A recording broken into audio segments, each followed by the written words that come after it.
ଜୟଗୁରୁ Debraj welcome କରୁଛି my YouTube channel Debraj live vision. ଆପଣମାନେ କେମିତି ଅଛନ୍ତି? ମୁଁ ତ ଭଲରେ ଅଛି। ଆଶା କରୁଛି ଠାକୁରଙ୍କର ଆପଣମାନେ ଭଲରେ ଥିବେ। ଭଗବାନ ସମସ୍ତଙ୍କର ମଙ୍ଗଳ କରନ୍ତୁ। ଆସନ୍ତୁ ଯିବା ଆଜି ଗୋଟେ ନୂଆ ବ୍ଲଗ୍କୁ। ଆଜିର ନୂଆ ବ୍ଲଗ୍ରେ ଯିବା ଆଜି ଯିବା କେଉଁଠିକି ନା ଆମେ ଯିବା ଆମର ଯେଉଁ ପ୍ରତି ଏରିଆରେ ତ ଏବେ ମାନେ ଯେଉଁ ବାର୍ଷିକ ସତ୍ସଙ୍ଗ ଅଧିବେଶନ ହେଉଛି, ସେମିତି ଆମର ଓଲ୍ଡ ଟାଉନ୍ରେ ଯେଉଁ ମାନେ ଭାଇ ମାଆମାନଙ୍କ ମିଳିତ ସହଯୋଗ ଯେଉଁ ବାର୍ଷିକ ସତ୍ସଙ୍ଗ ଅଧିବେଶନ ହେଲା, ସେଇଠି ଦେଖିବା ଆମର ଶ୍ରଦ୍ଧେୟ ବଣ୍ଟି ଭାଇଙ୍କର ବହୁତ ସୁନ୍ଦର ଯାଜନ। ଆଉ ଆପଣମାନେ କେମିତି କ'ଣ ଲାଗୁଛି ନିଶ୍ଚୟ କମେଣ୍ଟ କରିତେ ଜଣାଇବେ। ଆଉ ଡେରି କରିବାନି, ଆସନ୍ତୁ ଯିବା ଶ୍ରଦ୍ଧେୟ ବଣ୍ଟି ଭାଇଙ୍କ ଦେଖିବା ବହୁତ ସୁନ୍ଦର ଯାଜନ। ଆସନ୍ତୁ।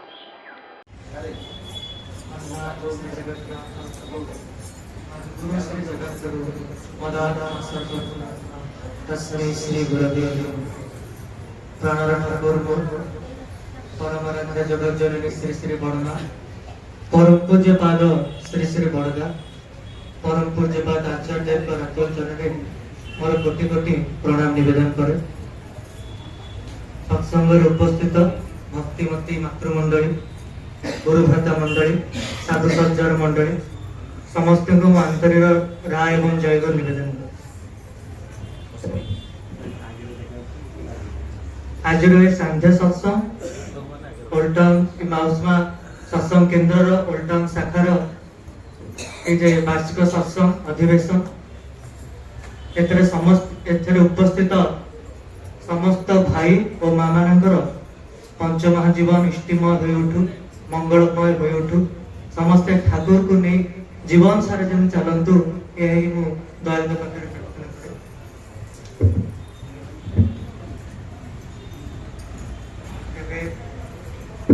ठाकुर कथा प्रकृत में मो भाया गोटे अकिंचन अधम मनीष किपरि जे व्यक्त करबा भाषा रे ता मु निजे भी जानिनी। आज जे साजसज्जा देखुछंती, आज जे रोषेई भाष देखुछंती, आज जे आयोजन देखुछंती, या पछे किंतु बहुत भाई और माँ मानकर त्याग रही। से भाई और माँ माने चाहिथिले जमती मु बेले बेले भावे जे कहीं निज जीवन एत गोटे समय जो समय हे तो से टीवी देखी पारथांते, रील्स देखी पारथांते, अन्य कौन कर्म भितर निजको निज कर पारथांते, किंतु सब किसी को उपेक्षा करिकी काली ठारू आज जाए एठी ओला हवा पर्यंत, धुआ हवा पर्यंत, राति जाक सजासजी पर्यंत, दीपरू कटाकटी पर्यंत सबुथरे केमती निज तरफ ठाकुर को करबी, मो प्रभु को सत्संग होची केमती कौन करिके टिके जाइके योगदान देबी, किछि न हो पछे अंतत पकड़े ओला ओली टिके करदेबी, बासन टिके मारि देबी, काहे के भावटा सृष्टि होची। तबे एई जे दीर्घ दिन भितरे गोटे जिंस मु देखिछि ए सत्संग आसिया भितरे जे जोटा कहते ने किए को तुमे रखिलो बंधी तुम्हारी प्रेम बंधन रे कोट न कोटी आमे माने भाई ठाकुर को प्रेम रे जे ठाकुर को बंधन रे पड़ी जाइछि।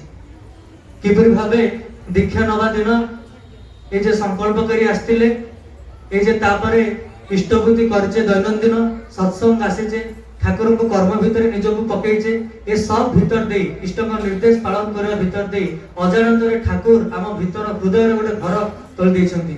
आ जेते बेले ए ठाकुर को कर्म किछि आसे मनुष्य रहि पारे ना, तांको कर्म रे निजको निज देवा पई दौड़ी आसे। ए जे ठाकुरंकर इष्ट कर्म करबा भीतर देई मनुष्यर जे अदूर रे बा अदृष्ट रे ता जीवन रो जहाँ भी दुर्दिन अच्छी, जहाँ भी दुर्भाग्य अच्छी, जहाँ भी कुदिन अच्छी, ये छोट छोट कर्म भीतर दे ये छोट छोट ठाकुर को निर्देश पालन करे भीतर दे जे ठाकुर काटी दियंती, एपरिक मृत्यु जोग पर्यंत, अकाल मृत्यु पर्यंत ठाकुर काटी दे पारते जदि आमे तांकर एई कथा टिके मानि के चालू। ठाकुरंकर अनन्य भक्त कालीपद राहा बर्मारे हाई स्कूल टीचर ठाकुर को दर्शन करने आछंती छुट्टी रे किना जेबे आछंती ठाकुर को पाखरे पहुंचु पहुंचु ठाकुर ताऊ कहछंती एई तुई आमे के एकटो इकमी कुकर दिते पारबो। इकमी ठाकुर कहछन तमे कोड मते गोटे इकमी कुकर देई परिबो। ए सब कहछन इकमी कुकर कोन से जानि नथिले।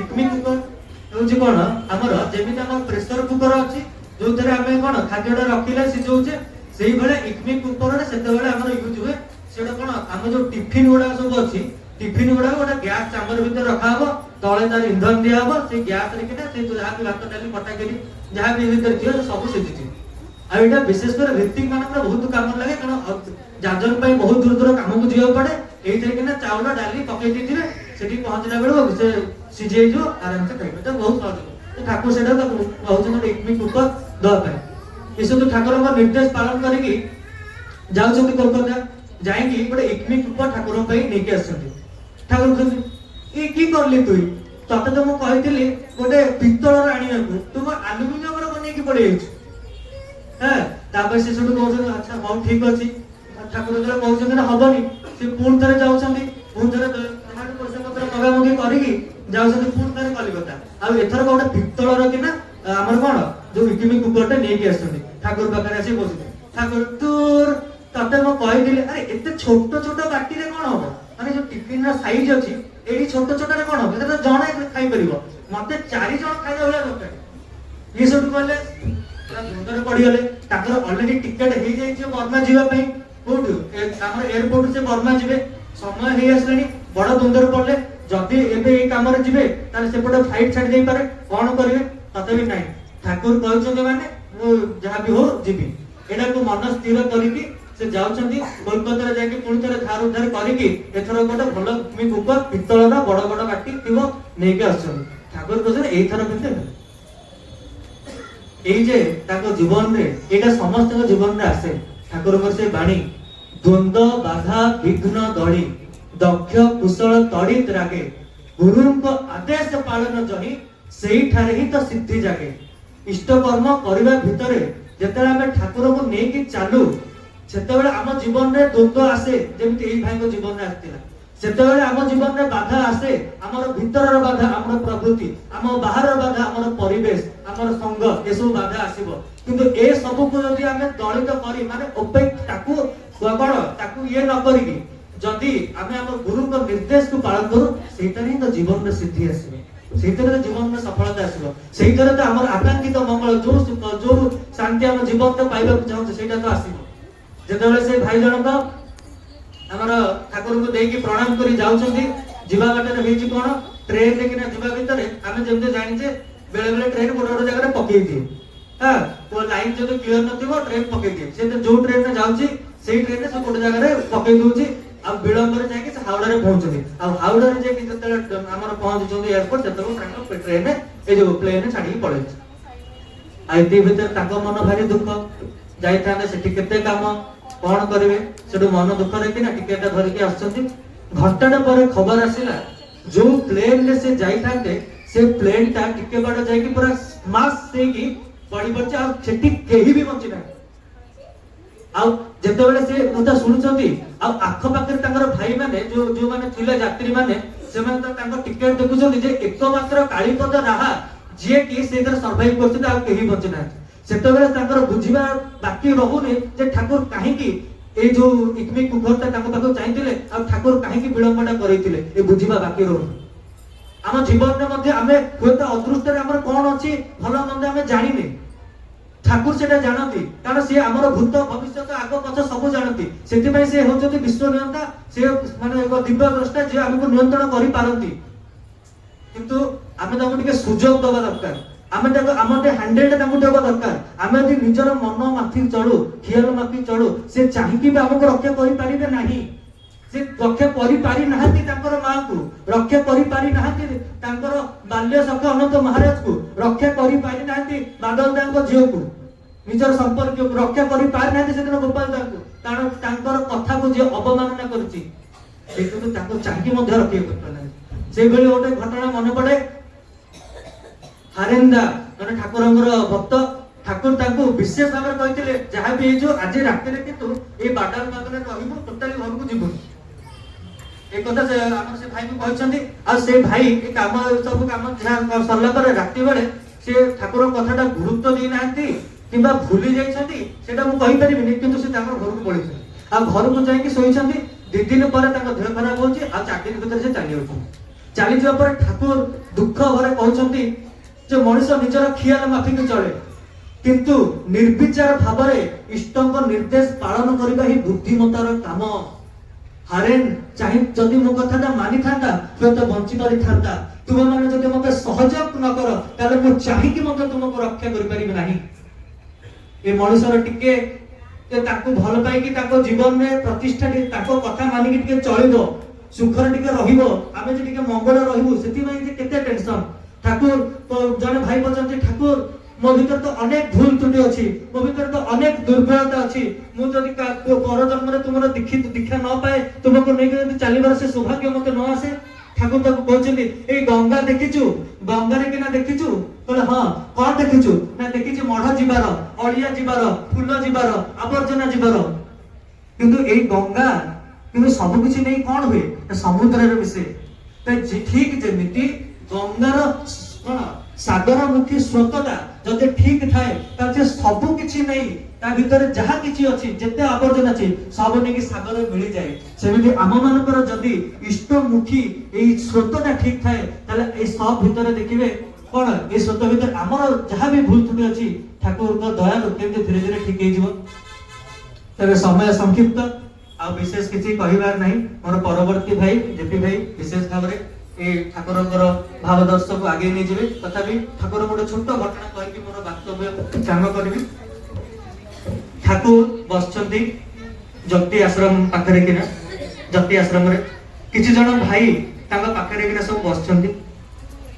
ଆଉ ଠାକୁର ୟା ପୂର୍ବରୁ ଗୋଟେ ଘଟଣା ହେଇଛି, ତାପରେ ଏଠି ସବୁ ବସିଛନ୍ତି। ଆଉ ଠାକୁର ପୂର୍ବ ଦିଗକୁ ଅନେଇକି ଏମିତି ଅନେଇକି ରହିଛନ୍ତି, ଆଉ କଣ ଗୋଟେ ଭାବୁଛନ୍ତି, କଣ ଗୋଟେ ଦେଖୁଛନ୍ତି।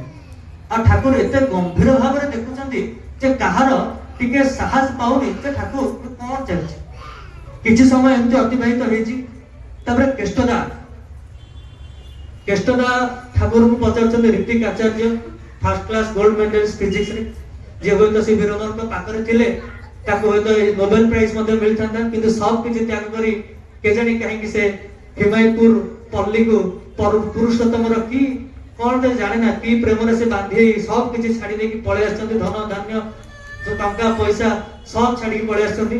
କେଷ୍ଟଦା ଯେତେବେଳେ ଠାକୁର କହୁଛନ୍ତି, ଠାକୁର ମୁଁ କେଜିର ଦିଗ ଆପଣ ଏଇ ପୂର୍ବ ଦିଗକୁ ଚାହିଁକି କଣ ଦେଖୁଛନ୍ତି, ଆମେ ତ କିଛି ବୁଝିପାରୁନୁ। ଠାକୁର କହୁଛନ୍ତି, କେଷ୍ଟଦା ତମେ ଦେଖିବାକୁ ଚାହଁ ମୁଁ କଣ ଦେଖୁଛି? ସେ କହୁଛି ଯଦି ଦେଖିବାକୁ ଚାହଁ ତାହେଲେ ଜଲ୍ଦି ମୋ ପାଖକୁ ପଳେଇ ଆସ। କେଷ୍ଟଦା ସେଠୁ ଉଠିକି ଠାକୁରଙ୍କ ପାଖକୁ ଯାଉଛନ୍ତି। ଆଉ ଠାକୁର ତାଙ୍କର ଡାହାଣ ହାତଟା ଏମିତି ବଢଉଛନ୍ତି ଆଉ କହୁଛନ୍ତି ତମେ ଟିକେ ଏଇଟାକୁ ଛୁଅ, ମୋ ହାତ ଟିକେ ସ୍ପର୍ଶ କର। ଆଉ କେଷ୍ଟଦା ସ୍ପର୍ଶ କରୁଛନ୍ତି। ଆଉ ସ୍ପର୍ଶ କରି କହୁଛନ୍ତି କି ମର୍ମାନ୍ତିକ କଥା, କି ମର୍ମାନ୍ତିକ ଘଟଣା, ଏମିତି କହିକି ସ୍ତବ୍ଧ ହେଇକି ବସି ପଡୁଛନ୍ତି। ଆଉ ଏଇ ଭିତରେ ସେ ପାଖରେ ଯୋଉମାନେ ଥିଲେ ସେମାନେ ମଧ୍ୟ ଆଶ୍ଚର୍ଯ୍ୟ ହେଉଛନ୍ତି, କଣ ହେଲା କହିକି। ସେ ଠାକୁର କେଷ୍ଟଦାକୁ ଉଠାଇକି ପଚାରୁଛନ୍ତି, କେଷ୍ଟଦା ତମେ କଣ ଦେଖିଲ? ନା ଦେଖିଲି କେତେ ଦେବାଦେବୀ, କେତେ ଜ୍ୟୋତିର୍ମୟ ଦେବାଦେବୀ ଆସିକି କରୁଣା ପାତର ଭାବରେ ପ୍ରଭୁ ତୁମ ପାଖରେ ପ୍ରାର୍ଥନା କରୁଛନ୍ତି, ହେ କରୁଣାମୟ, ହେ ପ୍ରେମମୟ, ଆମକୁ ଟିକେ ତୁମର ଏଇ ଲୀଳା, ତୁମର ଯେ ଲୀଳା ଏଇ ଯୋଉ ଧରାପୃଷ୍ଠରେ ଚାଲିଛି ସେଥିରେ ଯୋଗଦାନ କରିବା ପାଇଁ ଟିକେ ସୁଯୋଗ ଦିଅ, ଆମକୁ ଟିକେ ପୁଣି ଥରେ ମଣିଷ ରୂପରେ ଟିକେ ଜନ୍ମ ଦିଅ। ଠାକୁର କହୁଛନ୍ତି ଏଇ ଯୋଉ ଜ୍ୟୋତିର୍ମୟ ଦେବାଦେବୀ ଆମେ ଦେଖୁଛନ୍ତି ଏମାନେ ସାରା ପୃଥିବୀ ଯାଇକି ବୁଲିକି ଘର ଘର ବୁଲିକି ସବୁ ଜାଗା ବୁଲିକି ଆସିଛନ୍ତି, କିନ୍ତୁ ଯୋଉଠି କଣ କଦାଚାର, ଯୋଉଠି କଦାଚାର କଣ, ଯୋଉଠି ଆଚାର ନାହିଁ ଅଛି କଦାଚାର, ଯୋଉଠି ସଦାଚାର ନାହିଁ ଅଛି ନିରାଚାର, ଯୋଉଠି ମିଥ୍ୟାଚାର ଅଛି, ଯୋଉଠି ସଂଯମ ନାହିଁ, ଯୋଉଠି ନିଷ୍ଠା ନାହିଁ, ଏପରି ଗୋଟେ ମାତୃ ଗର୍ଭ ତାଙ୍କୁ ମିଳିଲା ନାହିଁ ଯୋଉ ଭିତରେ ସେ ପ୍ରବେଶ କରିପାରିବେ, ଏପରି ଗୋଟେ ପରିବେଶ ମିଳିଲା ନାହିଁ ଯୋଉଠି ସେ ଜନ୍ମ ନେଇପାରିବେ। ଏଭଳିଆ ଦୂଷିତ ପରିବେଶରେ ସେ ଲାଷ୍ଟକୁ ଫେରି ଆସିକି ମୋ ପାଖରେ ପ୍ରାର୍ଥନା ଜଣାଉଛନ୍ତି, ଏ ପ୍ରଭୁ ମତେ ଟିକେ ଜନ୍ମ ଦିଅ। ଆଉ ଠାକୁର କହୁଛନ୍ତି ମୁଁ ଆଉ କଣ କରିବି, ମୁଁ ଚାହିଁଲେ ବି କିଛି କରିପାରେ ନା। ସେଥିପାଇଁ ତ ତୁମକୁ ଏତେ କରି କହେ ତମେ ଦୀକ୍ଷା କର। ଯଦି ଯୁବକ ଭାଇ ଓ ମା ମାନେ ସୁସ୍ଥ ନିଅନ୍ତି ଆଉ ନିଜ ଜୀବନରେ ନିୟନ୍ତ୍ରଣ ଚଳନ ଭିତରେ, ସଂଯମ ଚଳନ ଭିତରେ ଠାକୁରଙ୍କୁ ଜୀବନ ନେଇକି ଚାଲନ୍ତି, ତାହେଲେ ହୁଏତ ଏଇ ତାଙ୍କର ମିଳନ ଭିତରେ ଏଇ ଯୋଉ ଦିବ୍ୟ ଆତ୍ମା ମାନେ ରହିଛନ୍ତି ସେମାନେ ଟିକେ ଧରାପୃଷ୍ଠରେ ଆବିର୍ଭାବ ହେବା ପାଇଁ, ଧରାପୃଷ୍ଠରେ ଜନ୍ମ ପାଇଁ ଟିକେ ସୁଯୋଗ ପାଇବେ। ଆଉ ଏମାନେ ଜନ୍ମ ହେଲେ ଠାକୁରଙ୍କ କାମଟାକୁ ଆଗେଇ ବଢେଇ ନେଇଯିବେ। କିନ୍ତୁ ଠାକୁର ଆମକୁ ଏ ଭରସା, ତଥାପି ଠାକୁରଙ୍କ ମନରେ ଏ ଆଶା, ଏତେ ଭରସା ଅଛି। ଆଉ ଆମେ ମାନେ ଚେଷ୍ଟା ରଖିବା ଏ ଠାକୁରଙ୍କର ଯେ ଇଚ୍ଛା, ଏ ଠାକୁରଙ୍କର ଯେ ବେଦନା, ଠାକୁରଙ୍କର ଯେ ଇଚ୍ଛାକୁ ପୂର୍ଣ୍ଣ କରିବା ପାଇଁ ଆମେ ସମସ୍ତେ ଟିକେ ଚେଷ୍ଟିତ ରହିବା। ଏତିକି କହିବି ମୋ ବକ୍ତବ୍ୟ ଶେଷରେ। आज ब्लॉग तो आम देखिले कि सदा बंटी भाई बहुत सुंदर जाजन आपन केमती लगे निश्चय कमेंट कर जनइबे पुणी देखा गोटे नया ब्लॉग रोचे आपन देवराज नमस्कार जय जगन्नाथ जय गुरु।